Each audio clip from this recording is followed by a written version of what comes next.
인생은 끊임없는 전쟁터와 같다. 여기서 말하는 전쟁이란 단지 피비린내 나는 전투가 아니라 우리가 일상에서 겪는 갈등과 도전을 상징한다. 누군가는 삶을 단순한 여정으로 묘사하지만 더 솔직히 말하자면 삶은 다양한 목표를 쟁취하기 위해 싸우는 연속된 과정이다. 여기에는 자신과의 싸움, 타인과의 갈등, 그리고 예기치 못한 환경과의 충돌이 포함된다. 하지만 중요한 것은 싸움의 이유가 아니라 그것을 대하는 우리의 태도다. 명예란 무엇인가? 이 질문은 고대부터 철학자와 지도자들이 끊임없이 던져온 물음이다. 고대 그리스 철학자 소크라테스는 명예는 단지 외적인 평판이 아니라 내면의 올바름에서 비롯된다고 말했듯, 명예는 단순히 사람들에게 존경받기 위해 존재하는 것이 아니다. 명예는 스스로를 존중하고 자신의 가치를 지키기 위해 따르는 규범이다. 그리고 이러한 명예는 개인의 품격을 넘어 사회 전체의 윤리를 지탱하는 중요한 기둥이 된다. 고대 그리스의 스파르타를 떠올려보자. 스파르타의 전사들은 명예로운 죽음이 비열한 생존보다 낫다는 가르침 아래 전투에 임했다. 그들의 전쟁 철학은 단순한 군사적 승리를 넘어 자신과 국가의 명예를 지키기 위한 것이었다.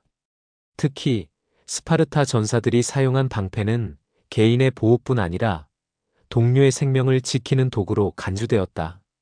방패를 잃으면 동료의 생명까지 위협받는다고 여긴 그들은 방패를 잃고 살아 돌아오는 것을 가장 큰 수치로 여겼다. 이렇듯 명예는 단지 개인의 선택이 아닌 공동체의 가치를 지키는 행위였다.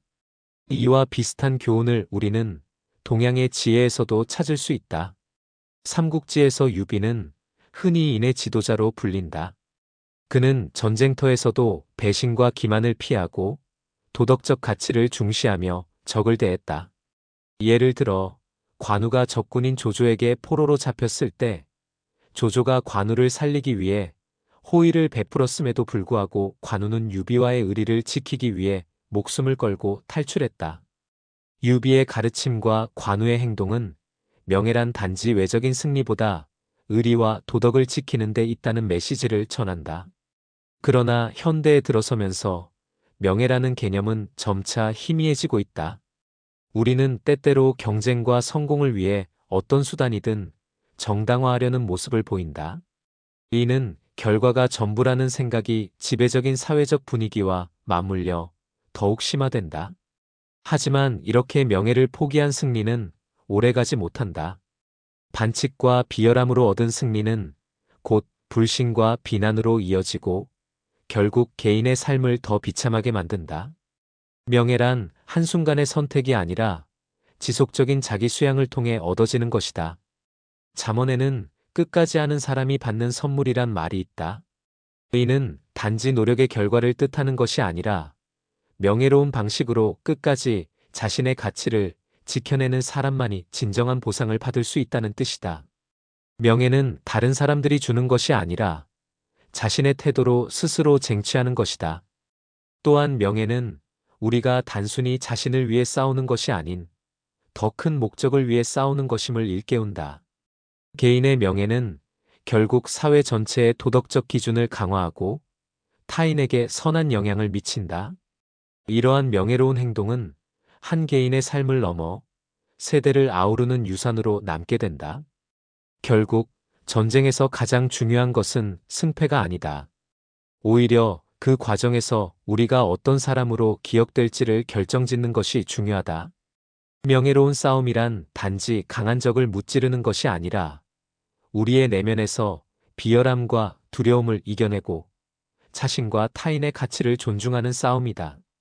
그리고 이 싸움에서 승리한 사람만이 진정한 승리자로 남는다.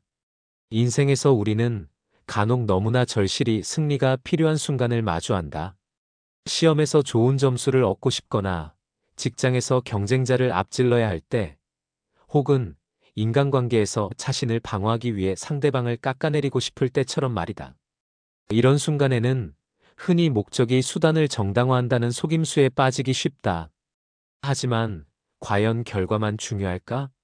과정을 무시한 채 얻은 승리는 우리를 어디로 데려갈까? 명심보감에서는 조금이라도 비열한 모습이 보이면 명예로운 사람과 가까워질 수 없다고 경고한다. 이는 작은 비열함조차도 결국 자신에게 돌아오는 악영향을 경계하라는 뜻이다. 예를 들어 직장에서 동료의 약점을 은밀히 퍼뜨려 승진을 얻는다면 그 승리는 순간의 기쁨은 줄지 몰라도 곧 신뢰를 잃게 될 것이다. 명예는 시간이 지나도 우리를 지켜주는 방패와 같지만 비열함은 오히려 우리의 삶을 갉아먹는 부메랑이 된다. 역사 속에서도 비열한 승리의 사례는 자주 등장한다. 로마 시대의 정치가 카이사르는 갈리아 전쟁에서 위대한 승리를 거두었지만 정치적으로는 부당한 방법을 동원해 경쟁자를 제거하며 권력을 얻었다. 그가 암살당한 후 그의 이름은 위대함과 함께 비열한 권력욕을 상징하는 이름으로도 남았다. 이런 사례는 우리에게 단순히 승리 자체가 아닌 그 승리가 이루어진 방식이 얼마나 중요한지를 가르친다. 이와 반대로 과정을 중시한 승리의 가치는 오래도록 사람들의 기억에 남는다. 링컨 대통령의 일화는 이를 잘 보여준다. 링컨은 미국의 남북 전쟁 당시 적대적인 남부 지도자들에게도 항상 존중의 태도를 잃지 않았다. 그는 내가 그들을 적으로 대한다면 그들은 영원히 적으로 남을 것이다. 하지만 그들을 존중하면 우리는 다시 하나가 될 수 있다는 신념으로 남부와 화합하려 했다. 그의 이런 태도는 단지 전쟁을 승리로 이끌었을 뿐 아니라 미국의 역사에서 화합과 명예의 상징으로 기억되게 했다. 현대의 경쟁 사회에서는 종종 이런 가치가 외면당하기도 한다. 우리는 때로 결과만 좋으면 된다는 말에 휘둘리며 과정을 소홀히 여긴다. 하지만 이 방식이 삶에 얼마나 큰 대가를 요구하는지 깨닫는 데는 오래 걸리지 않는다.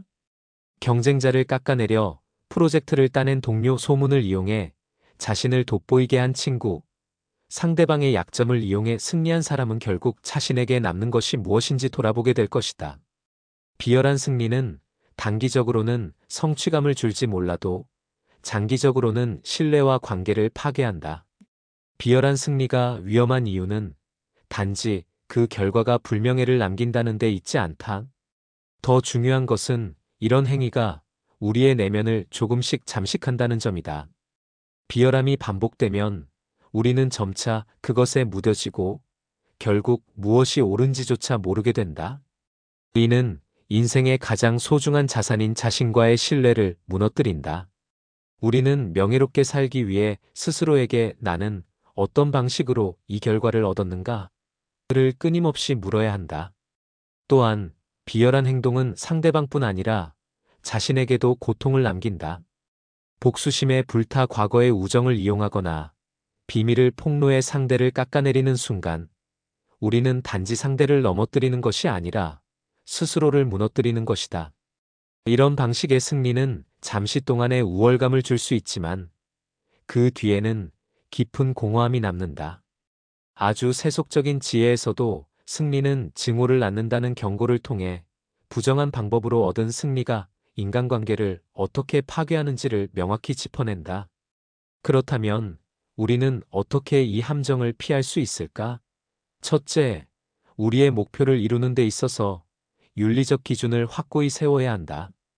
이 방법이 내 양심에 부합하는가? 라는 질문은 늘 기준이 되어야 한다. 둘째, 자신이 치르는 전쟁의 목적을 돌아봐야 한다. 단지 상대를 무너뜨리기 위한 전쟁은 자신도 파괴할 뿐이다. 셋째, 감정에 휘둘리지 않고 상황을 냉철히 판단해야 한다. 순간의 분노와 복수심은 우리를 쉽게 비열함으로 끌어들인다. 명예로운 삶은 우리 자신과의 약속을 지키는 것에서 시작된다. 인생이라는 전쟁터에서 비열한 무기를 버리고 정당한 방법으로 싸우는 것. 그것이 비록 더디고 힘든 길일지라도 그 길은 우리를 진정한 승리로 인도한다. 명예를 중시하는 삶은 단지 개인의 성취를 넘어 우리가 속한 공동체에 긍정적인 영향을 미친다. 결과적으로 명예로운 승리는 우리에게 지속적인 존경과 더불어 내면의 평화를 안겨준다. 명예를 지키는 것은 단순히 도덕적 기준을 머릿속에 두는 것으로 끝나지 않는다. 그것은 매 순간 선택의 갈림길에서 자신의 가치를 지키기 위한 결단과 행동을 요구한다. 그러므로 명예로운 사람이 되기 위해서는 구체적이고 실천 가능한 방법들을 이해하고 적용해야 한다. 우선 명예를 지키기 위해 가장 중요한 원칙 중 하나는 금지된 무기를 사용하지 않는다는 것이다.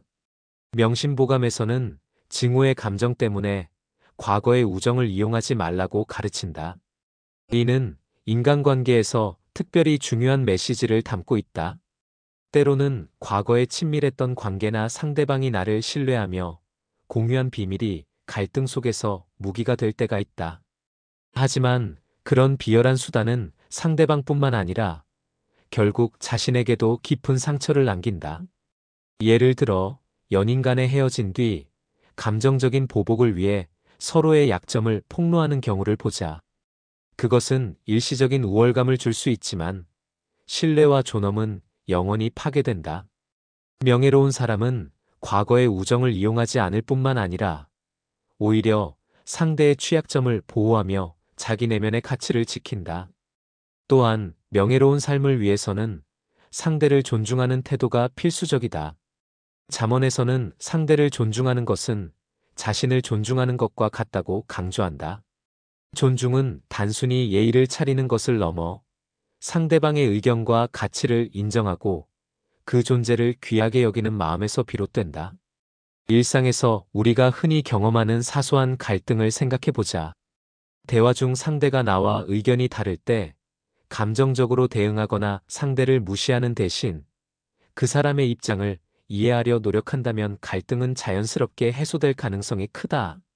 존중은 상대에게만이 아니라 자신을 더 품격 있는 사람으로 만들어주는 가장 확실한 방법이다. 명예로운 사람이 되기 위한 또 다른 방법은 감정을 다스리는 것이다. 충동적인 분노나 복수심은 사람을 쉽게 비열함으로 끌어들인다. 하지만 감정을 통제하고 이성적으로 행동하는 사람은 자신을 더 높은 곳으로 이끈다. 아주 세속적인 지혜에서는 충동을 지배하는 것이 가장 높은 수준의 깨달음이라고 말하며 자신의 마음을 다스릴 때 비로소 자유로워질 수 있음을 강조한다. 감정에 휘둘리지 않으려면 잠시 멈춰서 깊게 숨을 들이마시고 상황을 객관적으로 바라보는 연습이 필요하다. 예를 들어 격렬한 논쟁 중이라면 잠시 자리를 비우거나 대화를 미루는 것도 효과적인 방법이다. 이런 태도는 순간의 실수를 피하고 명예를 지키는데 중요한 역할을 한다. 그렇다면 명예로운 사람이 되기 위해 우리가 일상에서 실천할 수 있는 구체적인 방법은 무엇일까? 첫째, 항상 자신의 행동과 말이 남에게 어떤 영향을 미칠지 생각해보는 습관을 가져야 한다. 내가 지금 하려는 말이 상대방을 무너뜨리는가 아니면 세워주는가? 라는 질문은 우리를 명예로운 선택으로 인도할 것이다. 둘째, 명확한 윤리적 기준을 세우고 그 기준에 따라 행동해야 한다. 예를 들어 직장에서의 경쟁에서 남을 깎아내리는 대신 자신의 역량을 키우는데 초점을 맞추는 것이 그러하다. 셋째, 꾸준히 자신을 성찰하며 행동의 동기를 점검해야 한다. 자신이 무엇을 위해 행동하는지 자주 점검하는 사람은 더 쉽게 비열한 함정을 피할 수 있다. 명예를 지키기 위해 우리는 또한 더 큰 공동체를 바라봐야 한다. 개인의 명예는 혼자 지켜지는 것이 아니라 우리가 속한 사회와 연결되어 있다. 예를 들어 사회적 책임을 다하고 약자를 돕는 행동은 개인의 명예를 넘어서 공동체 전체에 긍정적인 영향을 미친다. 사랑하는 아들아에서는 너의 인생은 단지 너 하나의 것이 아니라 너를 지켜보는 모든 이에게 영향을 미친다고 가르친다. 우리의 선택과 행동은 주변 사람들에게도 명예와 윤리적 기준을 심어줄 수 있다는 것이다. 마지막으로 명예로운 삶을 위해 꼭 기억해야 할 것은 스스로에게 부끄럽지 않은 삶을 사는 것이다. 명예로운 행동은 타인의 칭찬을 위해서가 아니라 스스로의 양심에 떳떳하기 위해서 필요하다. 타인의 시선이 없더라도 윤리적으로 올바른 선택을 하는 사람은 자신과의 관계에서 깊은 평화를 얻는다. 그리고 그러한 삶은 결국 타인에게도 존경받는 삶으로 이어진다. 명예를 지키는 것은 결코 쉬운 일이 아니다. 하지만 매 순간 작은 실천들을 통해 우리는 명예로운 사람이 될 수 있다. 이는 단지 개인의 성공을 위한 방법이 아니라 더 나은 세상을 만드는데 기여하는 가치 있는 선택이다. 명예는 시간과 환경에 따라 흔들리지 않는 인간의 고귀한 특성이며 그 가치를 삶 속에서 실천하는 사람만이 진정한 승리를 얻는다. 명예로운 사람은 개인의 삶에서만 영향을 미치지 않는다. 그들은 리더로서도 공동체에 깊은 영향을 끼친다. 명예로운 리더십이란 단순히 목표를 달성하기 위해 다른 사람을 이끄는 것이 아니라 도덕적 기준과 존중을 바탕으로 사람들을 하나로 묶는 것이다. 의는 단기적 성공이 아닌 지속 가능하고 의미 있는 결과를 만들어낸다. 역사 속에서 명예로운 리더십의 대표적 예는 에이브러햄 링컨이다. 그는 미국이 남북 전쟁이라는 커다란 갈등에 직면했을 때 승리를 넘어 화합을 목표로 삼았다. 링컨은 적대적인 남부주를 굴복시키는 대신 그들과 새로운 연합을 이루는 데 주력했다. 그가 게티즈버그 연설에서 강조한 국민을 위한 국민의 정부는 단순한 정치적 구호가 아니었다. 그는 전쟁의 승리 후에도 남부를 벌하거나 원한을 품지 않고 그들의 상처를 치유하며 단합의 메시지를 전했다. 이러한 명예로운 리더십은 단순히 당시의 문제를 해결한 것을 넘어 미국 역사의 화합과 평등의 가치로 남았다. 또 다른 명예로운 리더의 예는 인도의 마하트마 간디다. 그는 비폭력과 진리라는 원칙을 바탕으로 인도를 독립으로 이끌었다. 간디의 리더십은 단지 정치적 독립만을 목표로 하지 않았다. 그는 국민들에게 폭력이 아닌 명예로운 방식으로 독립을 추구하도록 설득했다. 간디는 눈에는 눈이 결국 모두를 실명하게 만든다는 말을 자주 했고 그 자신도 개인적인 복수심과 감정의 유혹을 철저히 이겨냈다. 그의 행동은 단지 정치적인 성공에 그치지 않고 전 세계적으로 비폭력 운동의 모델이 되었다. 간디가 선택한 길은 어려운 길이었지만 그가 보여준 명예로운 리더십은 시대를 초월해 존경받고 있다. 리더십은 반드시 국가적 차원의 지도자에게만 해당되는 것이 아니다. 넬슨 만델라의 이야기는 그 점을 분명히 보여준다. 만델라는 인종차별 정책인 아파르트헤이트에 저항하다가 27년간 감옥에 갇혀 있었다. 그러나 석방된 뒤에도 그는 과거에 대한 복수심에 사로잡히지 않았다. 오히려 그는 자신을 억압했던 백인들과 협력하며 새로운 남아프리카 공화국을 세우는 데 힘썼다. 그의 리더십은 명예로운 용서와 화해를 통해 이루어졌다. 만델라는 적을 괴물로 대하지 않고 그들 안에서 변화를 일으키는 길을 택했다. 그의 이러한 자세는 그를 단순히 정치인이 아닌 전 세계의 도덕적 리더로 자리매김하게 했다. 그렇다면 이러한 명예로운 리더십의 핵심 요소는 무엇일까? 첫째, 명예로운 리더는 항상 윤리적 기준을 자신의 행동의 중심에 둔다. 그들은 단지 승리와 성취를 위해 수단을 가리지 않는 것이 아니라 올바른 과정을 통해 목표를 달성하려 한다. 둘째, 그들은 자신을 따르는 사람들을 존중하며 사람들을 단순히 도구로 보지 않는다.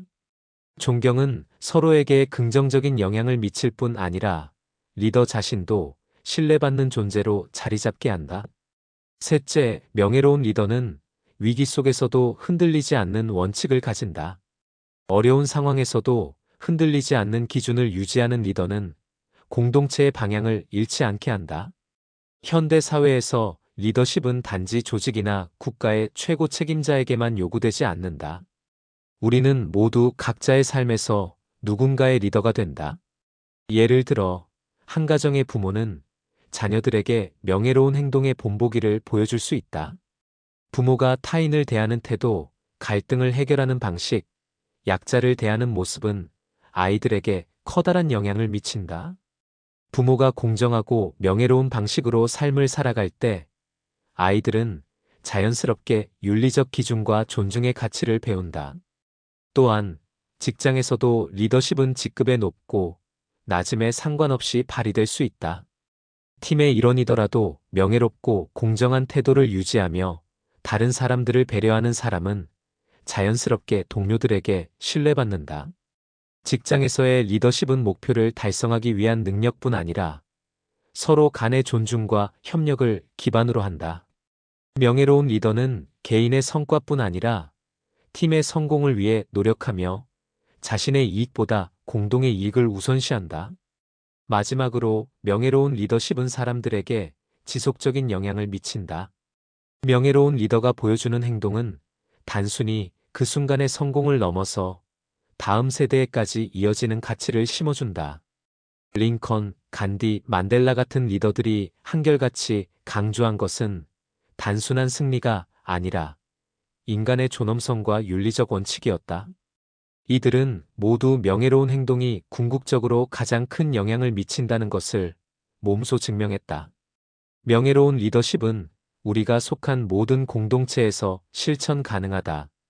중요한 것은 리더가 자신의 명예를 지킬 뿐만 아니라 주변 사람들에게도 명예를 지키는 방법을 가르쳐야 한다는 점이다. 이로써 명예로운 리더는 단순히 목표를 이루는 사람이 아니라 사회와 공동체의 도덕적 지주로 남는다. 명예로운 행동은 모든 리더십의 핵심이자 지속 가능한 성공의 비결이다. 인생이라는 전쟁터에서 가장 치열한 싸움은 외부가 아닌 내면에서 벌어진다. 두려움, 질투, 복수심 같은 감정은 우리의 내면을 잠식하며 비열함으로 이끌 수 있는 가장 강력한 적이다.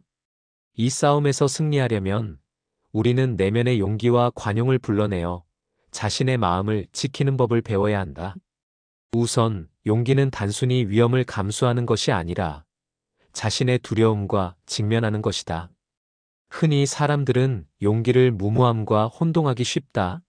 하지만 진정한 용기는 자신이 맞서야 할 것과 물러나야 할 것을 분별하는 데 있다.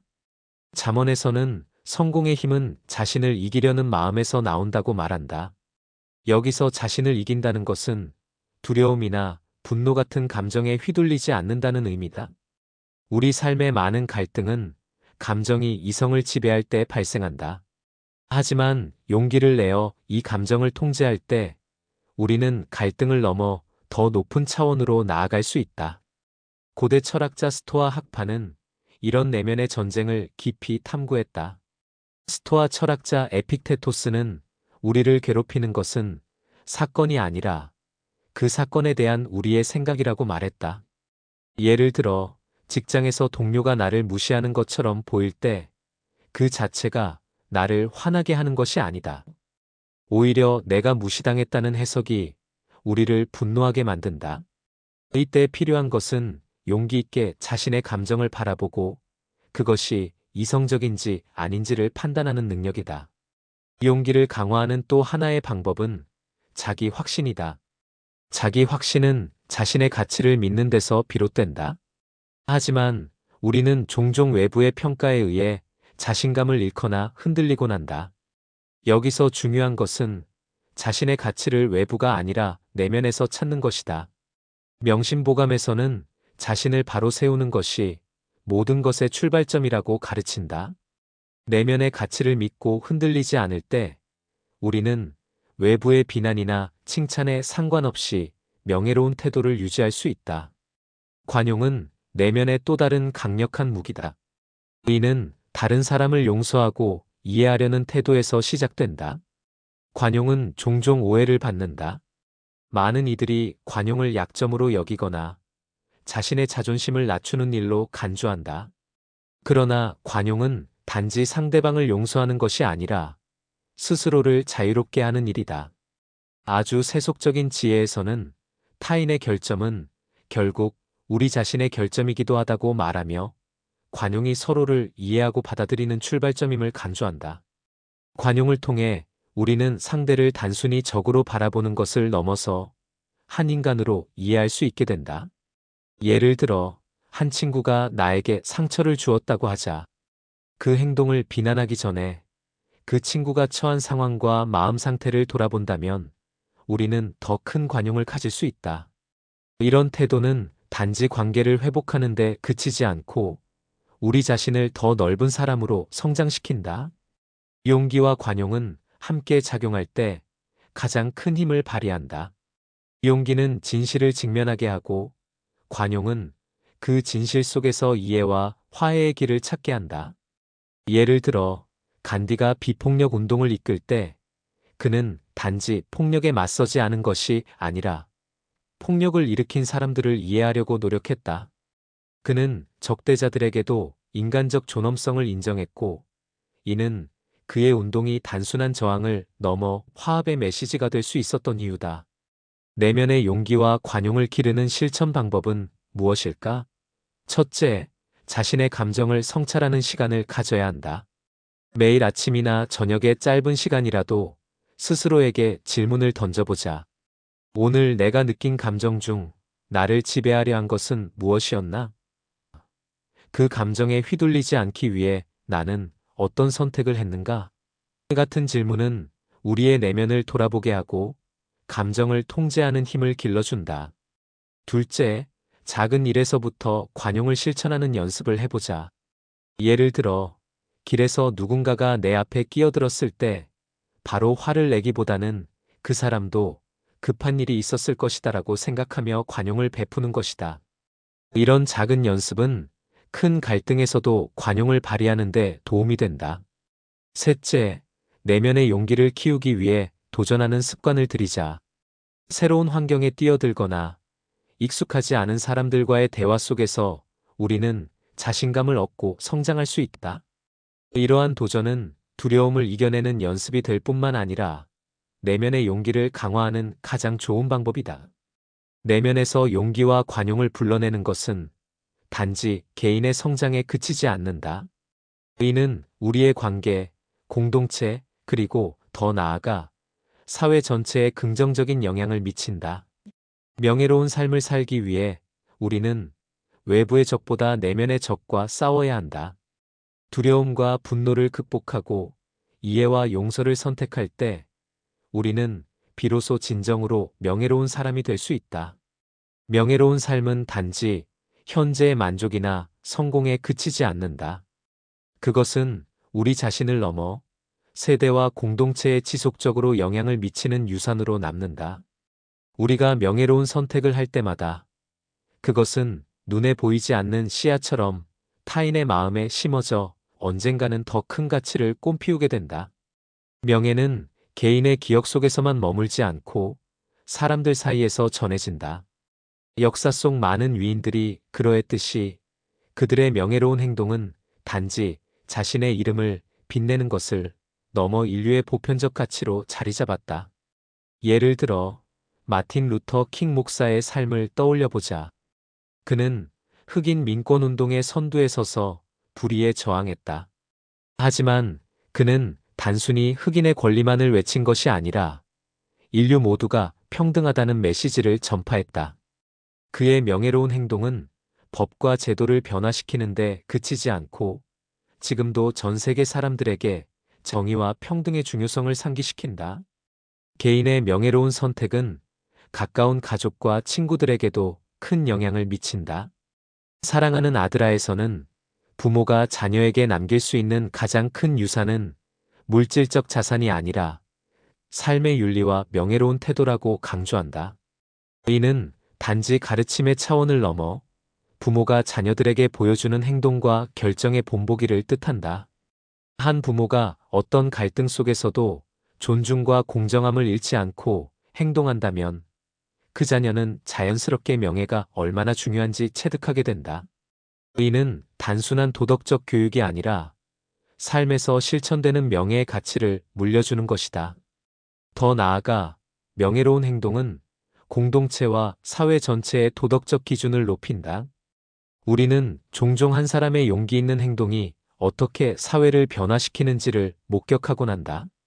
예를 들어 우리 주변에서 힘든 상황 속에서도 비열함에 굴복하지 않고 정의를 지킨 평범한 사람들의 이야기는 우리 모두에게 깊은 감동과 동기를 준다. 이런 명예로운 행동은 다른 사람들에게도 긍정적인 영향을 미쳐 더 나은 공동체를 만들어가는데 기여한다. 명예가 남기는 가장 큰 유산은 그것이 사람들의 마음에 영감을 준다는 것이다.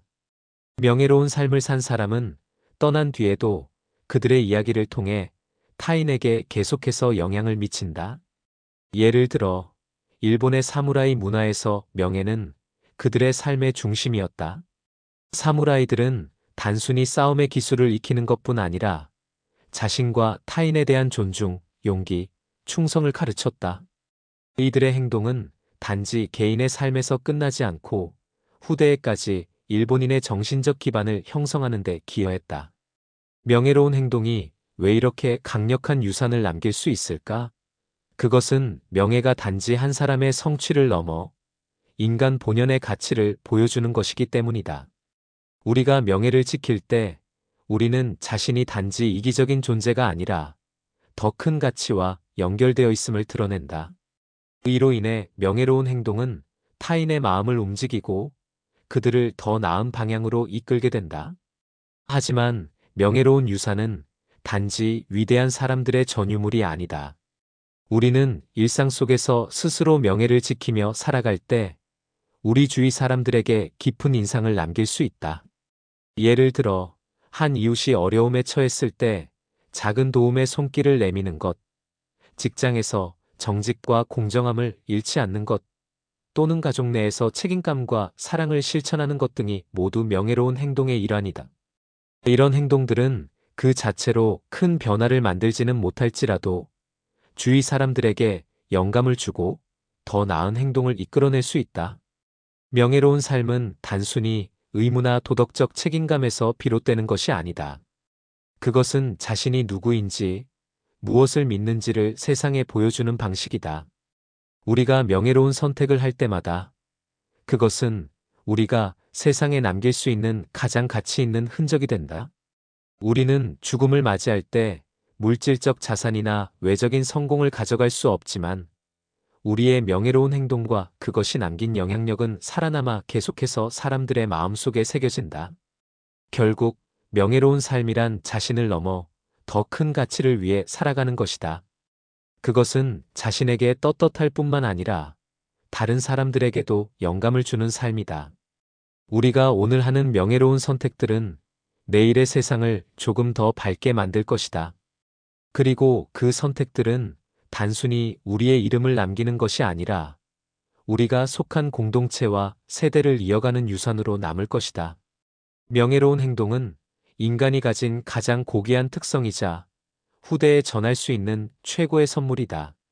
그것은 물질적으로 측정될 수 없지만 사람들의 삶에 깊은 흔적을 남기며 시간이 지나도 사라지지 않는 가치를 만들어낸다. 우리의 명예로운 선택은 결국 우리 자신을 뛰어넘는 유산이 되어 이 세상에 선한 영향력을 남기게 될 것이다.